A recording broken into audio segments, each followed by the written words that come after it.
Bluegrass out of the Moorhead office. May is Older Americans Month. And this year's theme for OAM is community minded. So we thought it would be great to invite community agencies on the call today to tell us about programs offered right in your local community. If you have any questions as we go along, feel free to drop them in the chat at any time.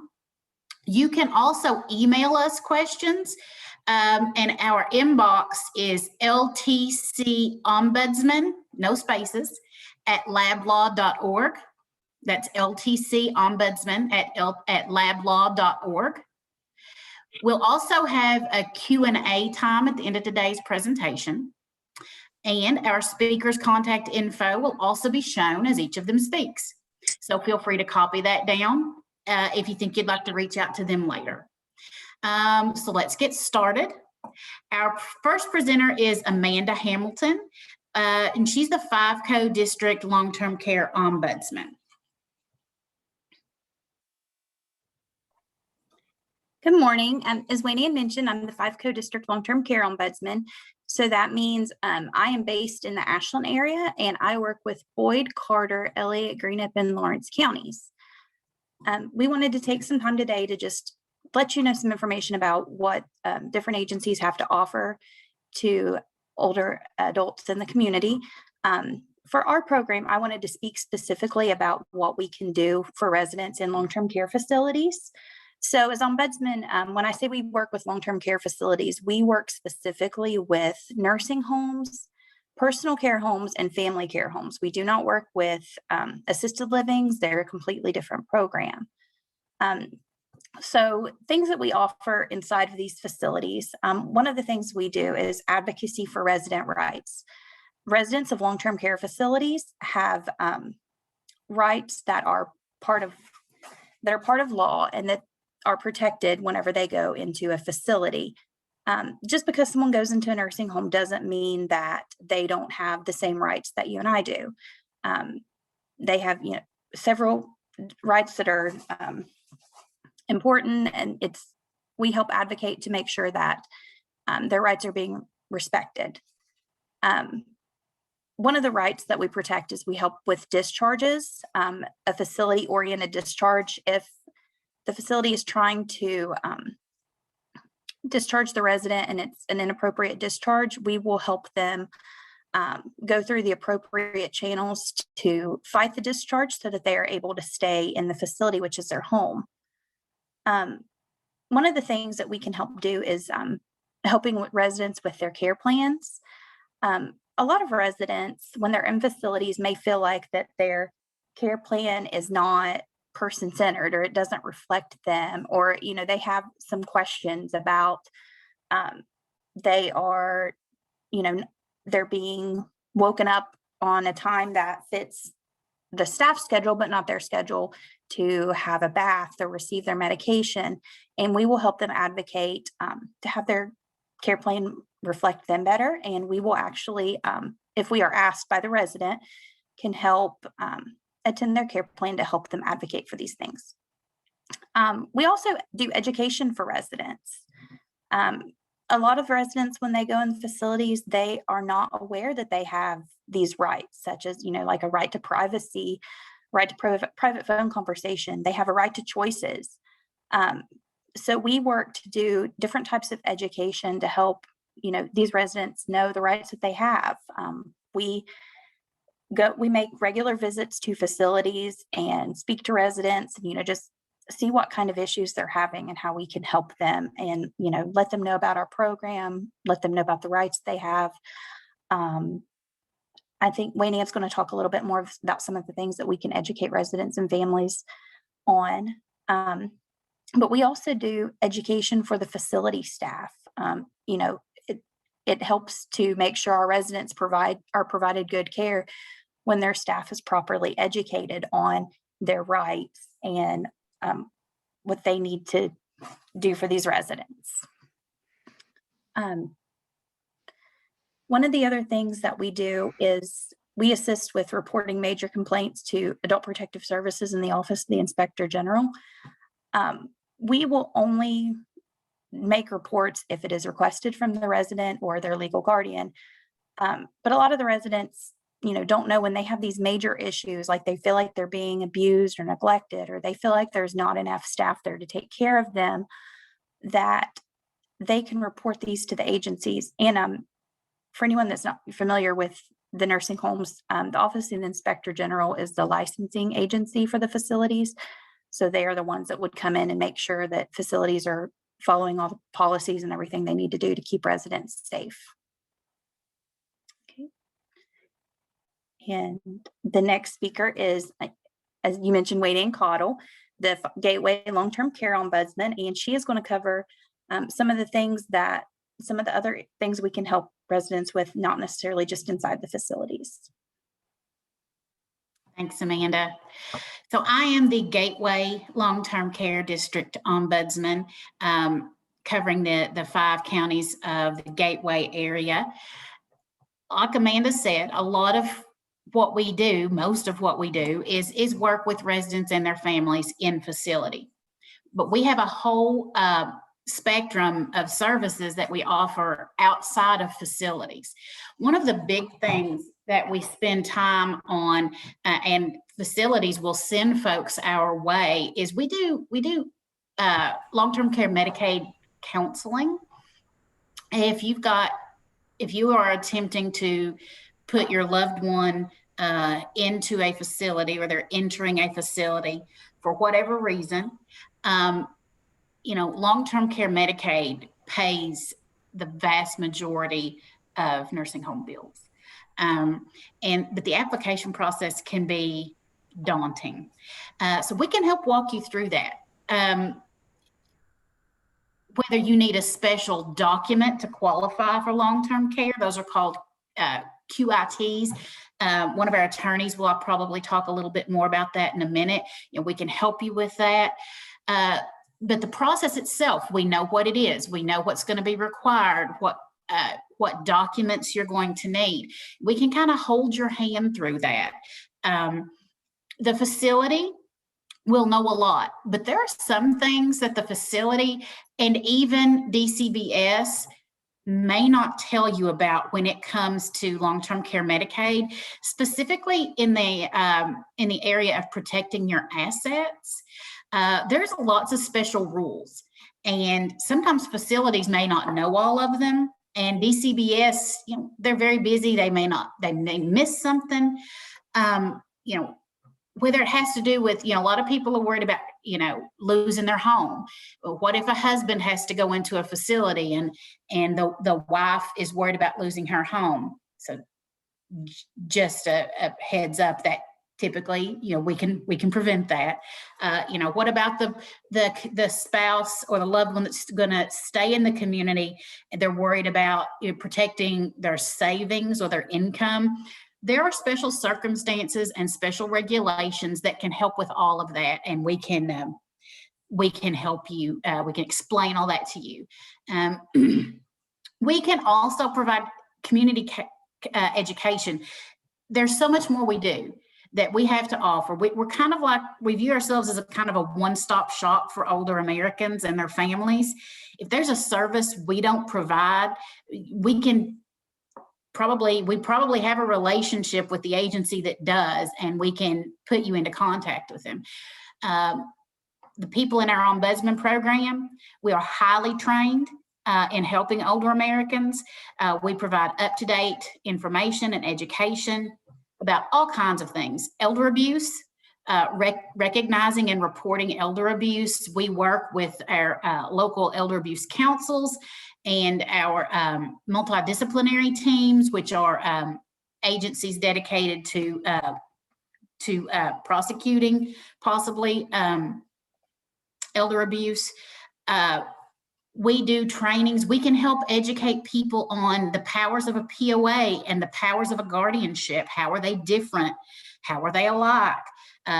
What powers do they not have? We get asked to do that a lot. Obviously, we can speak to groups about resident rights and long-term care. We have some excellent presentations on dementia care and the best strategies for dementia care. Probably different than any other organization. Some of the presentations that we have about that is probably different than what any other organizations are going to provide. And we are always available to speak to community groups. If it's your women's group, if it's your Kiwanis group, your church group, anything, we're available for that. In addition, we facilitate volunteer programs in our areas. We have what are called friendly visitors, and all you do is visit. And, you know, right now we're coming out of basically the nursing home shutdown. Our non-certified volunteers are not in facility right now. That doesn't mean we can't be training folks, because hopefully that will happen soon, and we'll have friendly visitors again. Like I said, they just visit. If you've got a heart for people in nursing homes and other types of long-term care, all you do is visit. 60% of our residents don't get a visit in a year. We can also certify you to work complaints like us. We work with students if you need hours of volunteer time, as long as you're over 18. Looks good on a resume too. So that's just some of those things that we provide to folks.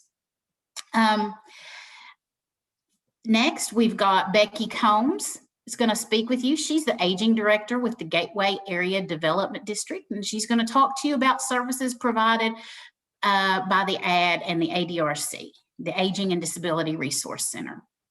Hi, Becky. Hi, Wayne. Thank you very much. And I appreciate the opportunity to be able to speak with everyone. I am Becky Combs. We with the Gateway Area Agency on Aging and Independent Living.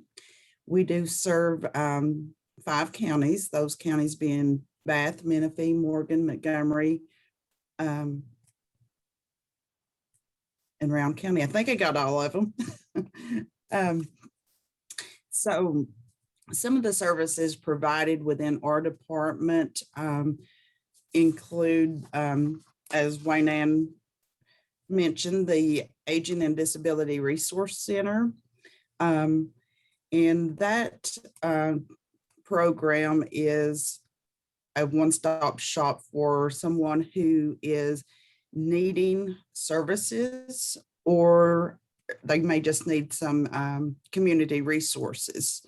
We do have a resource book, and I'm happy to share that we are in the process of updating that currently, but that should be ready probably within the next week or so.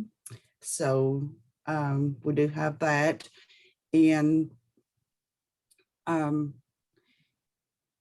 if any, like Wayne said, you know, if people call our Aging and Disability Resource Center and we don't know the resources or we do have that partnership with several different agencies that we can reach out and find those resources for those people that are needing those. And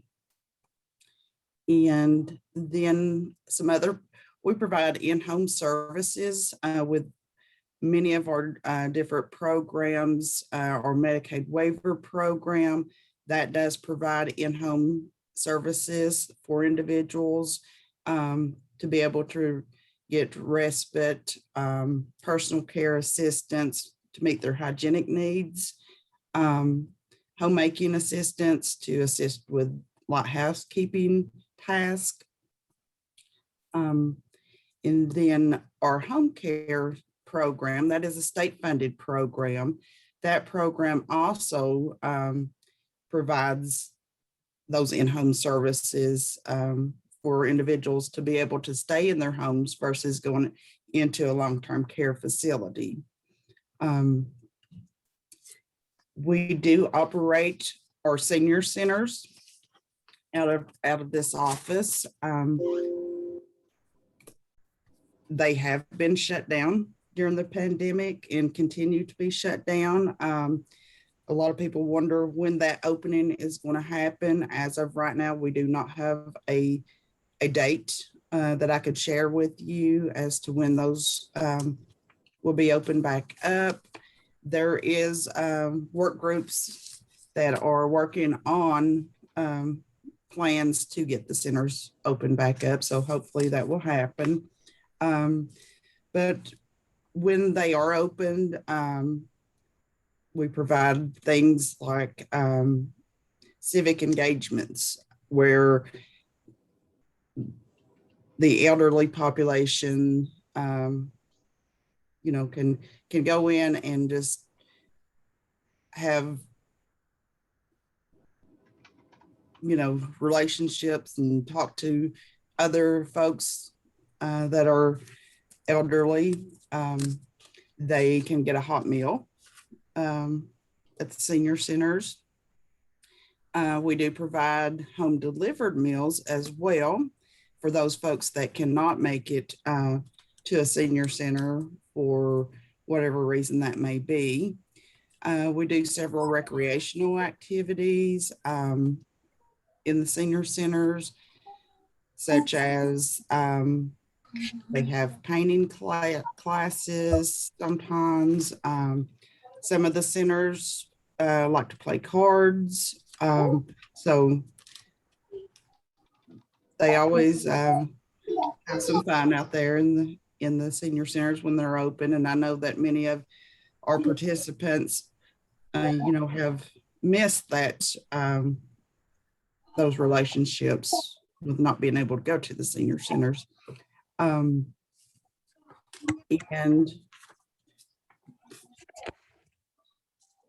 one other thing that we provide within the senior centers is health promotions. And those are evidence-based exercise programs. So before we were shut down, we did Tai Chi in the senior centers, Walk with Ease. We've done health promotion program. Do that on my phone.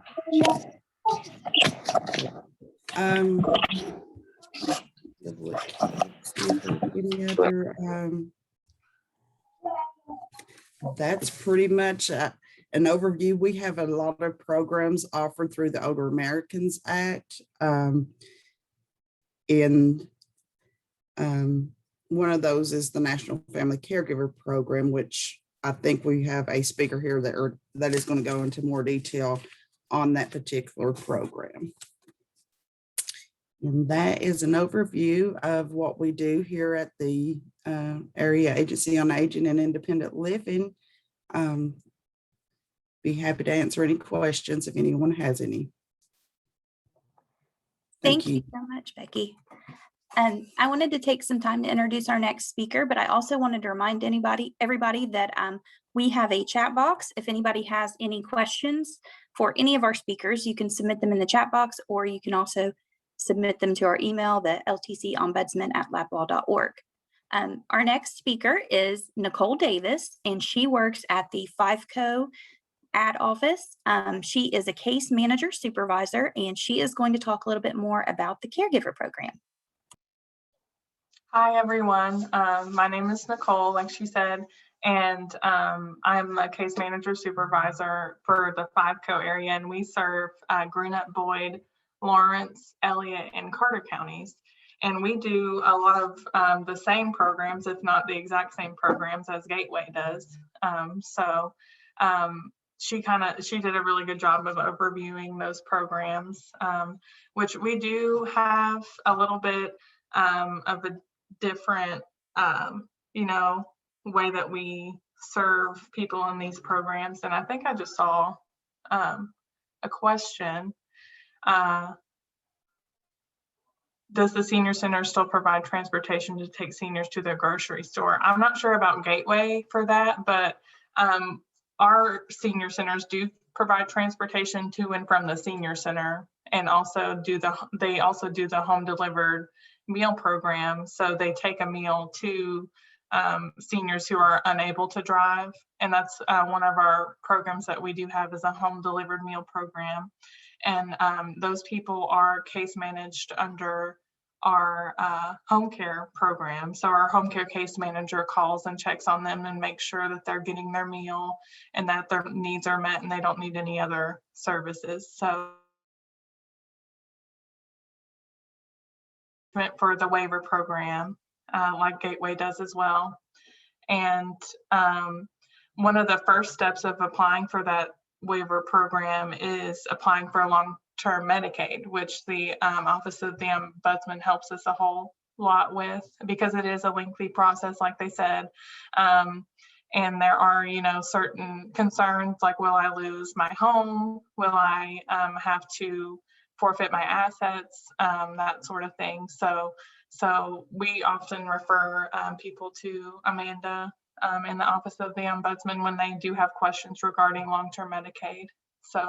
But in that Medicaid program, they do provide homemaking services, meal preparation, personal care, the same as our home care program. They get sort of the same services. They get people to go to the grocery store for them. We also have the National Family Caregiver Program, which helps caregivers receive reimbursement for providing respite services. They can also get reimbursed for the supplies that they need, like diapers, Depends, wipes. They can get reimbursed for items such as those. And sometimes we can even help people build ramps and, things that make their home more accessible, or reimbursed for things like grab bars in the shower, shower chairs, just things of that nature that make it easier for someone to stay in their home rather than going into a facility, which, that's their choice if they would like to stay in their home. And it seems like a lot of people would rather stay in their home because there's such a bad rap.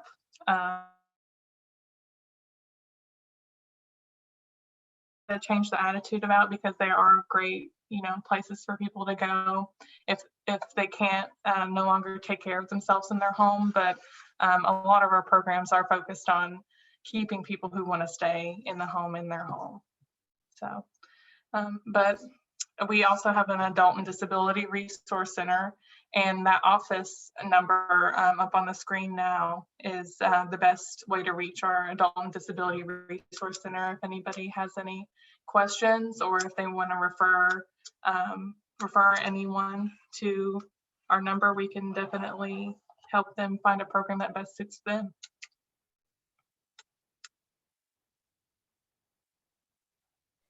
Thank you, Nicole.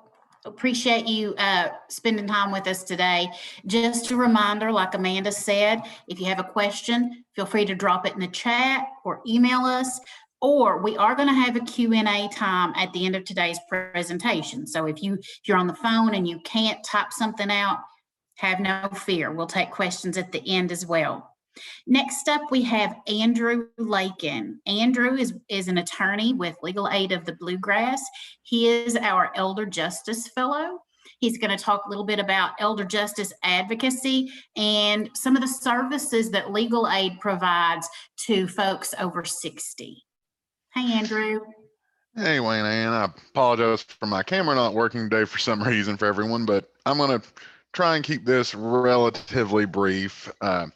I'm Andrew Lake, and I'm an attorney with Legal Aid. I'm in our Lexington office, and we're working on a grant with Equal Justice Works to try and focus on elders who have been the victims of crime, neglect, or exploitation. The way I view this program, the way we've been trying to administer it, is we're largely coming in on the back end to try and help stabilize and get the person back to where they were prior as best we can. With Kentucky being a mandatory reporting state, oftentimes we're coming in when there's an active APS investigation or something like that. And through this program, we're able to basically do anything that we can really conceive to try and help. Examples of what we've been handling: if someone is being evicted because they were the victim of a crime, we can do defense for that.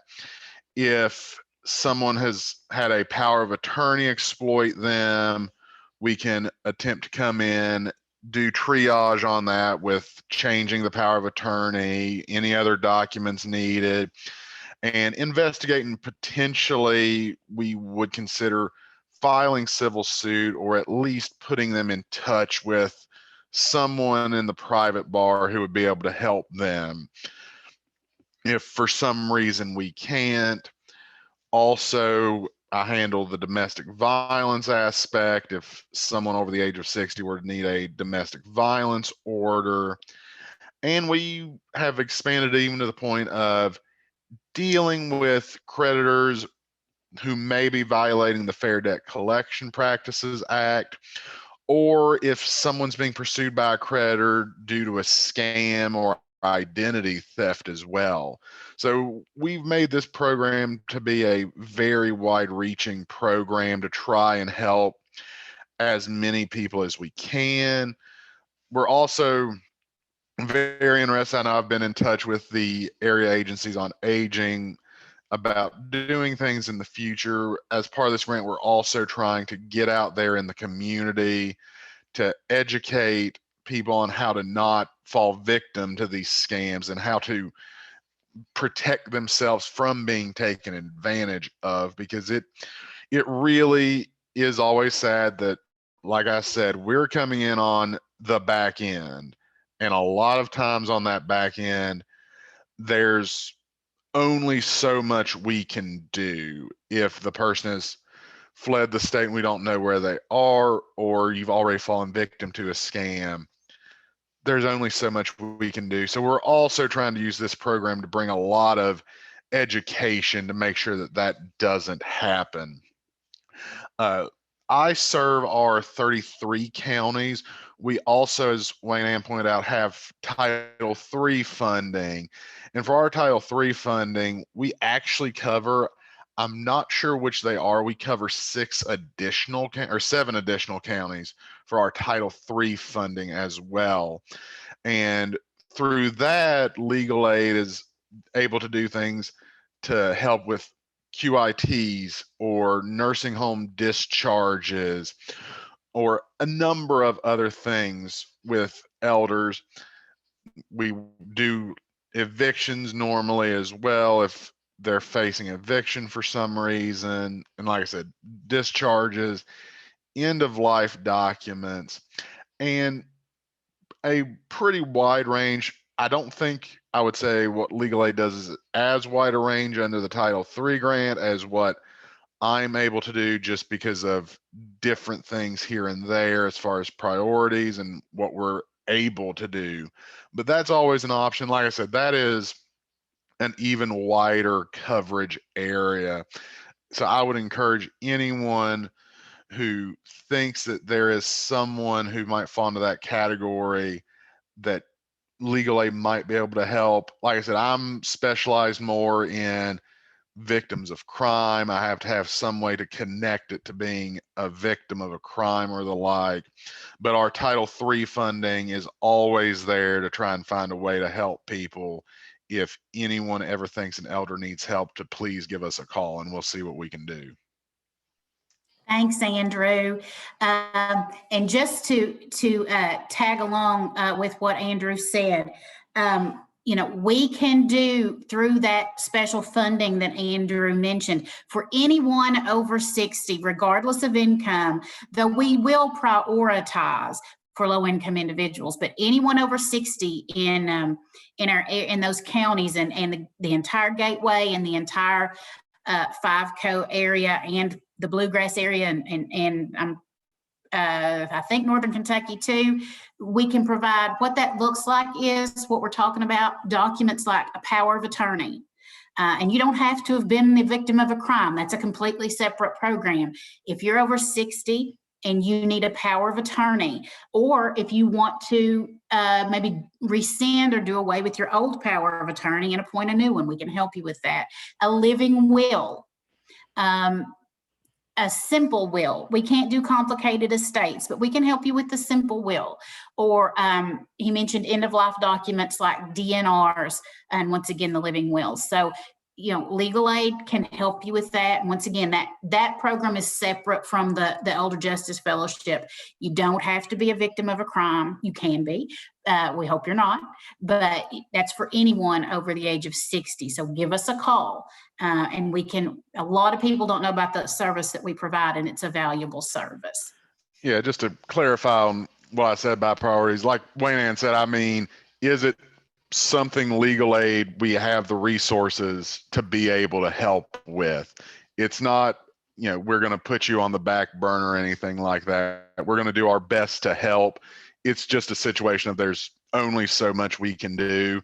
But if you believe there's anything we can do, it's always worth a call, and we will do the absolute most we can for anyone who calls in. Absolutely. And we've got a great intake staff and live intake that can help with that too. And so that's absolutely great. Thanks, Andrew. Next, we've got April Stauffer with the Alzheimer's Association. I think she's going to talk a little bit about the family support groups they offer. Thank you so much, Wayne Ann. I'm here with Molly Hogan. She's our walk manager for the area, so she'll talk as well. But I wanted to just share a little bit about what the Alzheimer's Association is and what we do. And so we are the leading voluntary health organization in Alzheimer's care and support and research. And our vision is a world without Alzheimer's and all other dementia, so not just Alzheimer's. And then our mission is to eliminate Alzheimer's and all other dementia through the advancement of research and to provide and enhance care and support for all who are affected. And then to also reduce the risk of dementia through the promotion of brain health. So we look at the current research that's been done. There's a lot going on about prevention of the disease. And so we like to get that information out to the general public. We're all about people and science. So we have 6 pillars, and those are to increase concern and awareness of Alzheimer's and other dementias in the community. We want to enhance care and support of everyone who's affected, and we strive for inclusion. Everyone has a brain, and so we're all at risk for the disease and all at risk for being a caregiver of someone with Alzheimer's or dementia. We also advance public policy, and I'll talk about that in just a moment. And we accelerate research through our funding and through our collaboration of researchers all across the globe. And then we grow revenue to support research and programs and services. So one of our biggest support services is our 24-hour helpline. Anyone can call that number night or day, and I'll put that in the chat box in just a moment. But we have trained clinicians who can help with referrals to local programs, who can help educate individuals on the disease. They provide crisis assistance and emotional support for families and individuals going through the disease process. We also have several web-based resources, and that's been a godsend during the pandemic to be able to provide things online.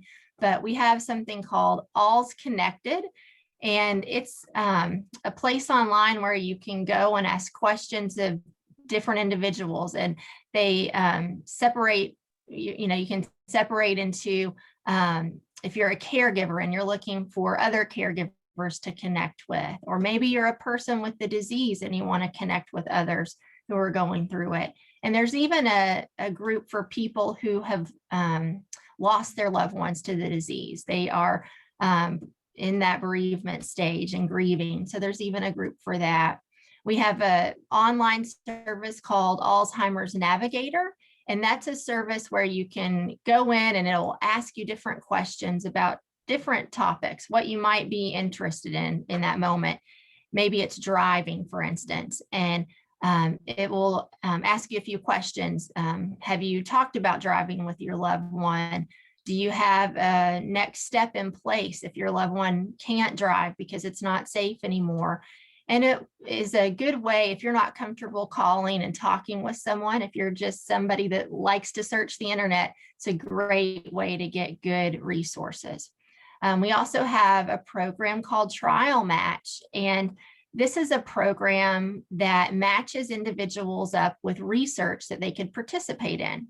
And you don't have to be a person that has the disease to participate in research. You can be a caregiver, you can be a family member of someone that had the disease, or you can be just a member of the general public who hasn't been affected by the disease yet. And so it's a great program. I signed up probably about 5-6 years ago, and there were 12 studies that I could participate in. So there's something out there for everyone, I believe. We also have online trainings that are pre-recorded trainings that are always available. And then we have trainings that are live that are online that you can just sign up for, kind of like this webinar today. And then we have in-person trainings as well. We're getting ready to go back to having our folks deliver in-person things again when it's safe in their community to do so. So we're following all of the state guidelines for that.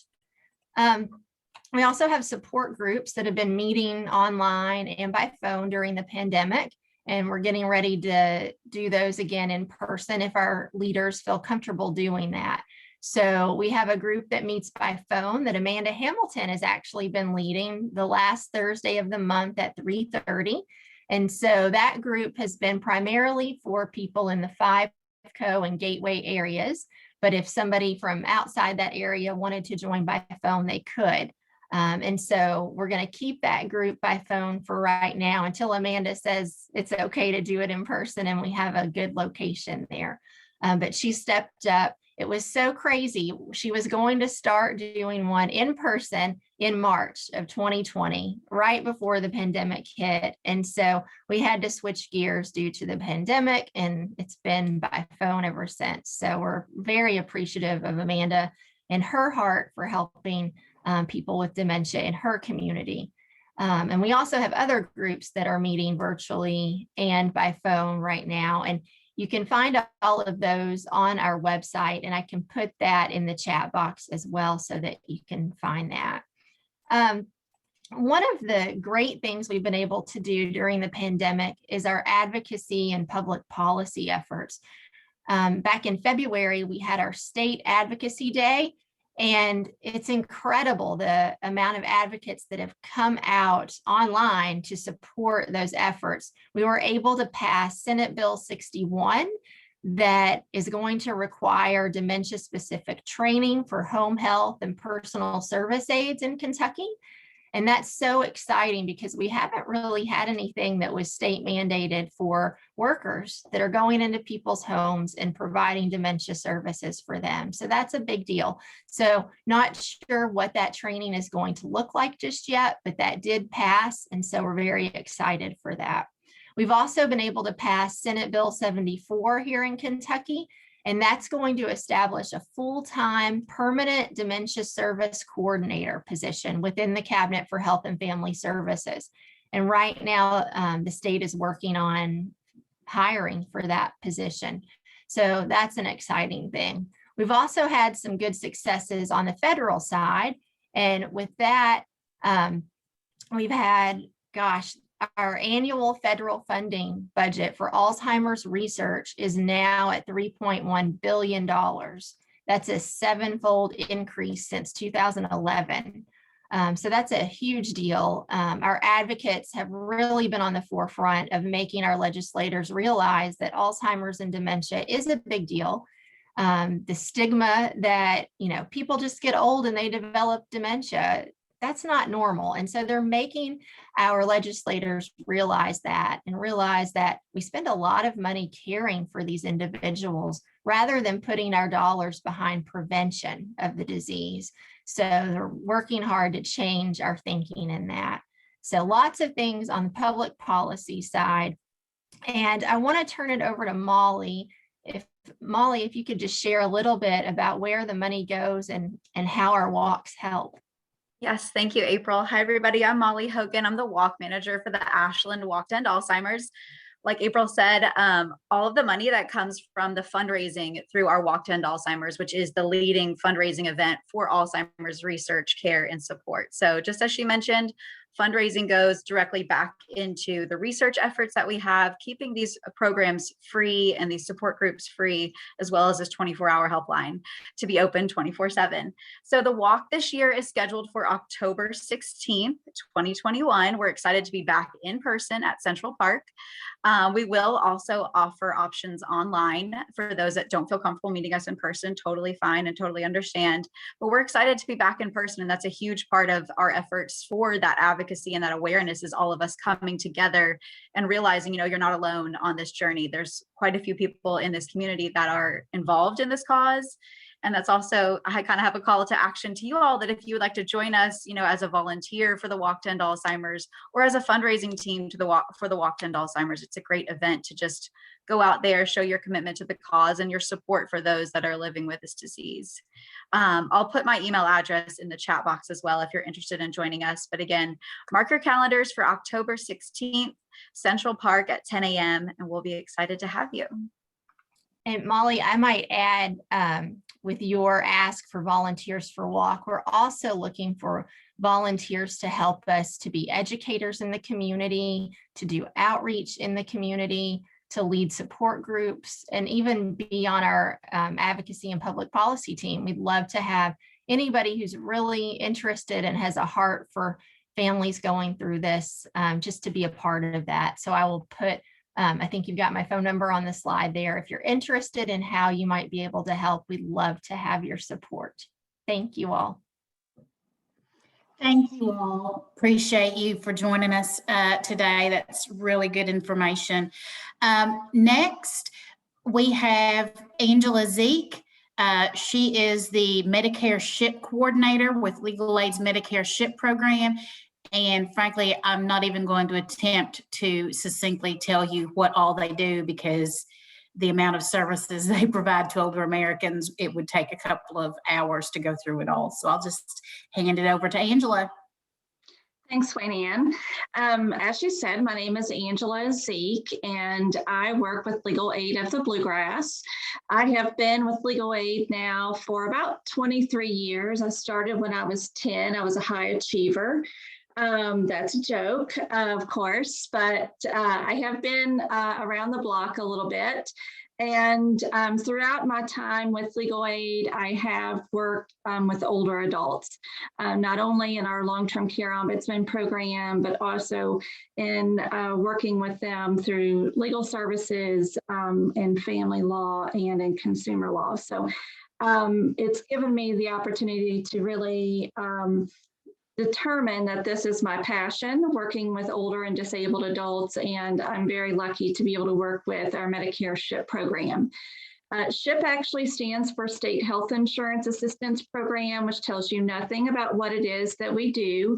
Years ago, when this program was created in 1990, we were called Benefit Counselors, the Benefit Counseling Program.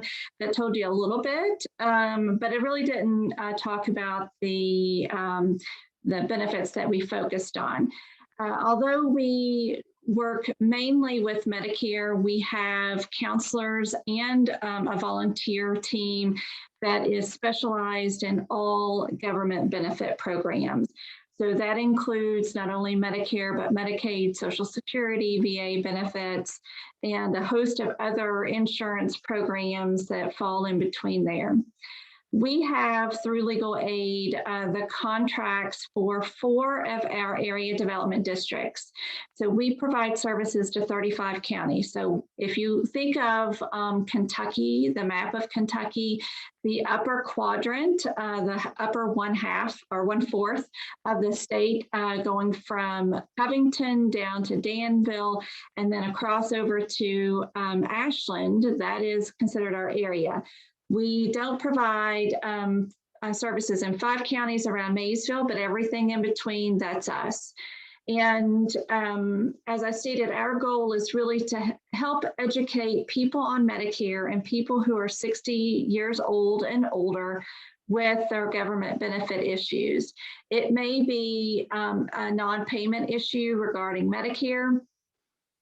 It may be connecting them with money-saving programs to really extend that fixed income that our clients live on by helping find ways to pay Medicare premiums, reducing the medication cost that they pay at the pharmacy, helping them get connected to SNAP benefits, which pays for groceries at the store, and also educating them on changes in legislation that impacts their benefits, potential changes in legislation, and informing them of scams that they need to be aware of. So while I have everyone's attention, we have been alerted to one issue that I wanted to kind of start discussing, because I think it is going to impact a lot of people that we serve. Although the FCC, they do a great job of releasing information about scams that are impacting Americans, but this has not been released by the FCC, but I am a little concerned because it actually happened to one of our staff members. Right now, the emergency broadband benefit is accepting enrollment. It is a new program that helps people in certain categories to receive up to a $50 discount on broadband services. And we had one of our staff members contacted by someone who was offering to enroll him into that benefit. That's a little odd. Typically, we're not seeing that. People need to be proactive. When he explained that he is providing that service, the woman hung up on him and wouldn't speak any further. So that's just a cause of concern for us. We do know that there is assistance out there for funeral services for people who passed away due to COVID. And we know that people are being targeted, and we have individuals in Kentucky that have been called, requested to provide the death certificate of their loved one in order to collect this, this money to cover the funeral services. And we know that that's a scam. So there are lots of things that are going on now because we have a lot of money that's out there to help people. And we have a lot of opportunists that are trying to take that money away. So that is just part of what we're doing, is making sure that people are not only educated about their benefits, they know how to use those benefits. Medicare is very complicated. There are 4 parts. People do not typically understand that. They need to be proactive in the fall when it comes to their prescription drug benefit, making sure that they have insurance that's going to work well for them in the coming year. And a lot of people, sadly, do not compare the different policies that are available and later learn in January that their medication is no longer covered. So our goal is to make sure that people are aware of how they need to be proactive, when to be proactive, and that we are here to basically provide a holistic approach. We're very lucky to be located within Legal Aid of the Bluegrass. Our goal is to help people enroll into benefits, assist if they have been terminated or they have been wrongly denied benefits, and engage with our attorneys if they have other legal needs that maybe we cannot handle. And we do have an intake line. We ask everyone to start out at our intake line if they're seeking services. I do accept direct referrals from our community partners. So you have my email address and my direct number there on the screen. But if you are asking clients to call us, we ask you to have them call the intake line. We do have counselors that are located in our 4 offices, paid counselors, and we have a volunteer program, and we have 8 different volunteer positions. So people can go out and provide community education or marketing about the program, or they can be like what we are in the office and be actual counselors where they are assisting clients with a host of benefit issues. We I failed to put on my slide, but we do have a website. Legal Aid of the Bluegrass has a website where you can find a lot of information out there. We try to, when we are aware of certain trends, we're trying to update that website so people can go out there and get those fact sheets and learn more about the issue. So that website is www.lablaw.org.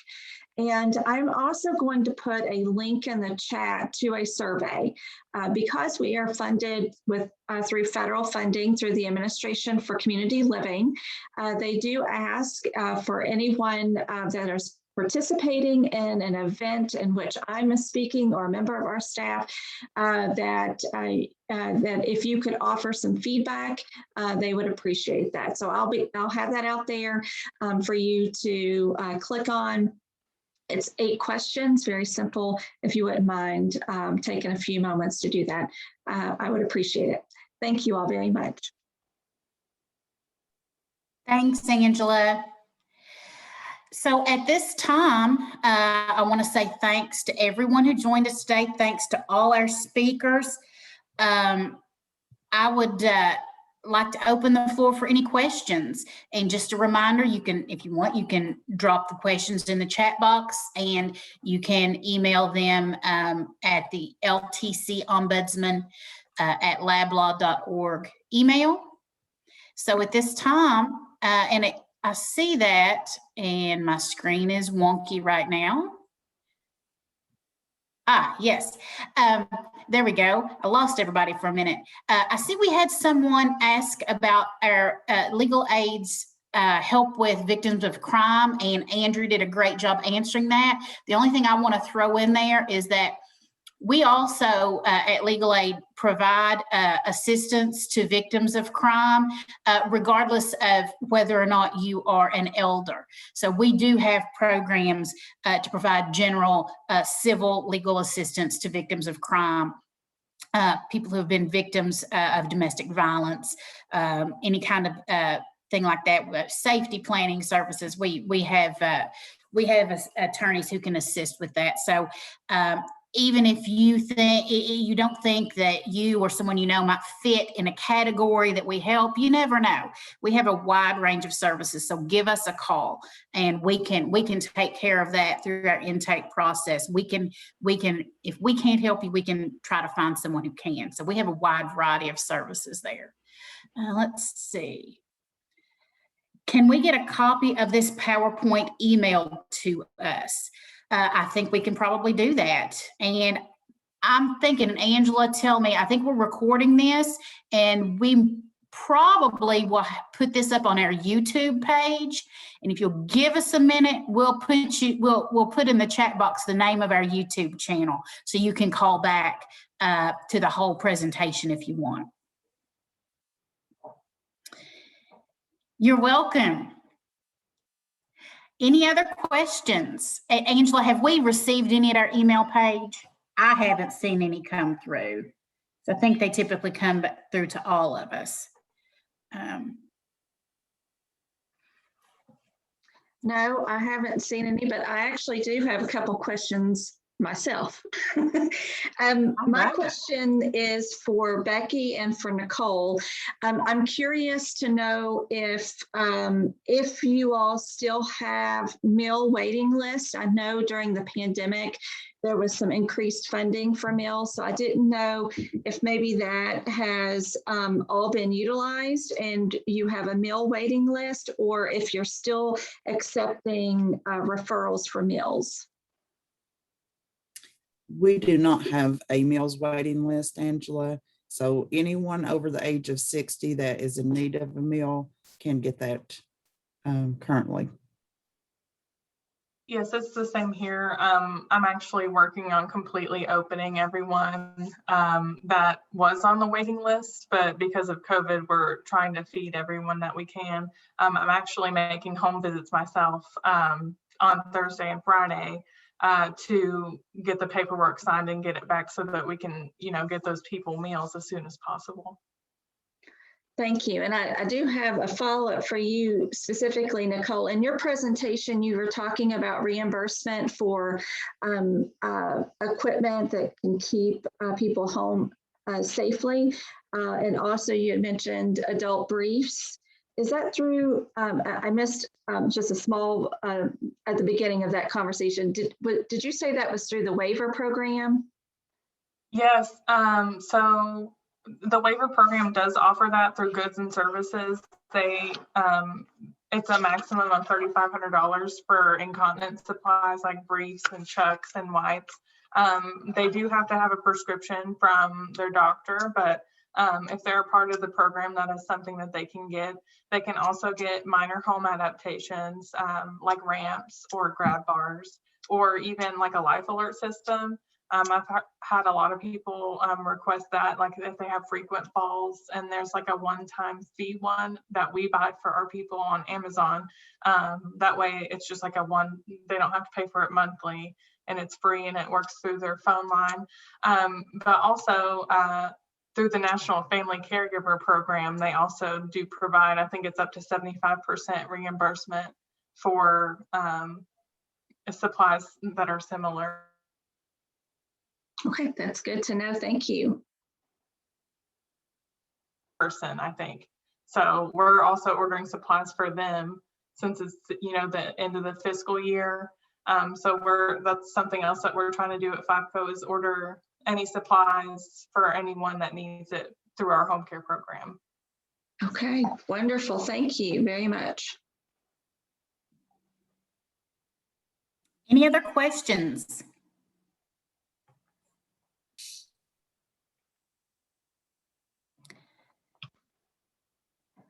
All right.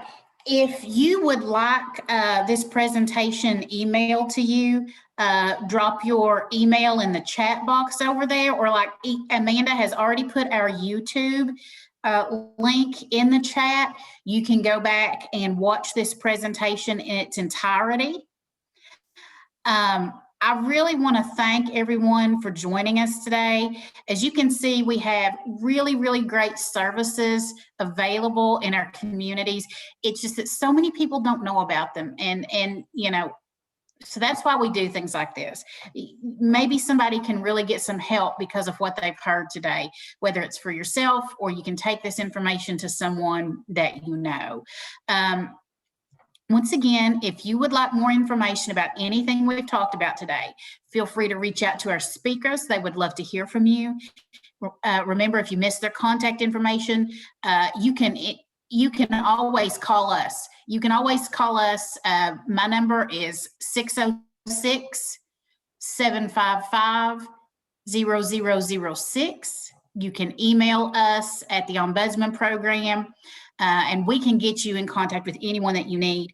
We're always here to help. We love, even if we can't do something personally, we love getting someone in touch with another community resource. That's one of our favorite things, is getting people to take advantage of all the programs that are available. Andrew says, you know, if anybody would like to work, if anybody wants to partner with Andrew on outreach, let him know. And that is correct. Any of our people on this call today, everyone would love to partner with someone for an outreach. So that'd be great. That's right, April. Absolutely. Absolutely. So if no one else has any questions, I'm going to end this. I want to thank you for joining us. I hope you have a great week. And once again, give one of us a call if you need anything. Everybody have a great week.